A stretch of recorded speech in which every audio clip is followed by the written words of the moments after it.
Naghahanda na mga residente sa Davao Region dahil sa pagpasok ng isang low-pressure area sa Philippine Area of Responsibility. Kamustahin natin ang sitwasyon doon. Makibalita tayo live kay Marlon Palmahil ng GMA Davao. Marlon? Yes, Mark, nakapasok na nga sa Philippine Area of Responsibility ang low-pressure area na posible itong maging bagyo. Kaya naman ang mga residente ay naghahanda na sa mga lugar na posibleng maapektuhan. Sa huling tala ng Pag-asa Davao Station, posibleng lalakas pa ang LPA kung magtatagal pa ito sa bansa. Magdudulot din ng LPA ng panakanakang pag-ulan sa lahat ng lugar sa Davao Region. Ngayon pa lang medyo masama na ang panahon dito sa Davao City.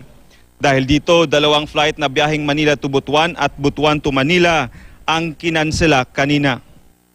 Abang dito naman sa Santa Ana Wharf sa Davao City, patuloy pa rin ang biyahe ng mga sasakyang pangdagat galing dito sa Santa Ana Wharf sa Davao City papunta sa Island Garden City of Samal. Yang nakikita ninyo ngayon ay nakastandby pa rin itong mga sasakyang pandagat dahil wala pang mga pasahero. Pero sabi ng Coast Guard, normal pa rin ang operasyon at dahil normal pa rin ang kondisyon ng dagat. Abang nabalot naman ang Kidapawan City matapos ang halos magdamag na pag-ulan. Ang ilang residente, ikinatuwa pa ang pag-ulan.